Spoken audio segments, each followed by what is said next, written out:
बहुत से लोग ऐसे हैं, यहाँ सफल लोग भी हैं, मतलब बैठे जो सफल लोग भी हैं वो आनंददायक क्यों नहीं जा पा रहे हैं। हम में से 1% से कम लोग ही होंगे जो सफलता के साथ संतुष्टि और ब्लिसफुल लाइफ का प्रशासन करें। इस पर हमको अन्वेषण करना है। अहंकार की बात अभी करते हैं। हम जब से इस संस्था की स्थापना की है, मैंने बहुत पुस्तकों को पढ़ा और सबसे कुछ न कुछ ग्रहण किया। आज भी ग्रहण कर रहा हूँ और आज मैं सुनाने नहीं आपको बुलाया हूँ, आप सबको सुनने बुलाया। लेकिन एक बात बहुत स्पष्ट है, अगर कहीं भी इसका निदान होता तो मेरी प्रासंगिकता क्या थी, आपकी प्रासंगिकता क्या थी। हम एक रिसर्च इंस्टीट्यूट बना रहे हैं, हम अनुसंधान कर रहे हैं।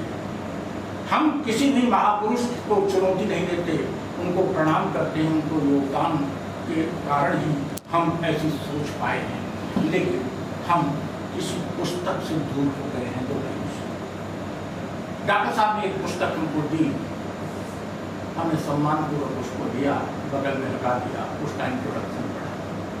कारण यह है हम प्रभावित नहीं होना चाहते। हमने जो अर्जित किया है उससे ही तो ऑब्जेक्ट बनाया है और अब हम उस ऑब्जेक्ट पर अनुसंधान के रूप में चलना चाहेंगे, एक नई खोज के रूप में चलना चाहेंगे। मॉरल वैल्यूज पर, नैतिकता पर गांधी ने बहुत कुछ कहा, महात्मा बुद्ध ने बहुत कुछ कहा, महापुरुषों ने, कांट ने इथिक्स पर पूरी किताब लिख डाली।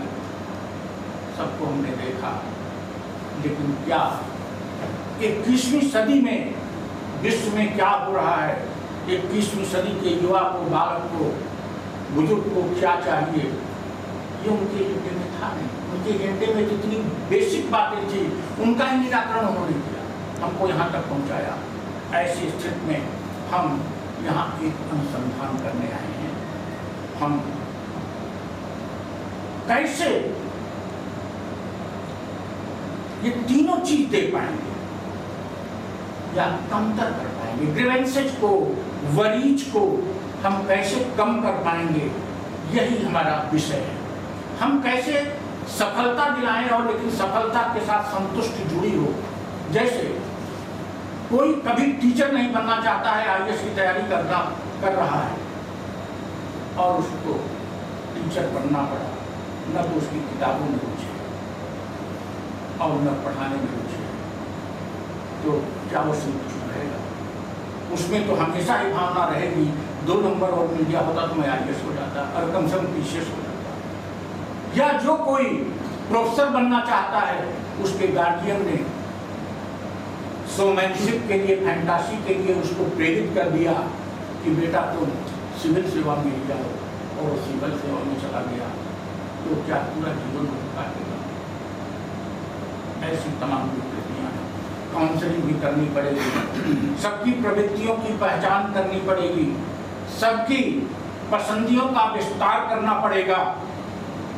अगर हम पसंदियों का विस्तार नहीं करेंगे तो स्वाभाविक रूप से हम कभी डिप्रेशन में चले जाएंगे। इन स्थितियों में अब एक विनम्र निवेदन है कि आप लोग हमको इनरिच करेंगे। आज हम आपके छात्र भी हैं, आप हमको कटघरे में भी खड़ा करेंगे और जज साहब के लिए तो हम अभियुक्त भी हैं। कटघरे जिसको खड़ा करते हैं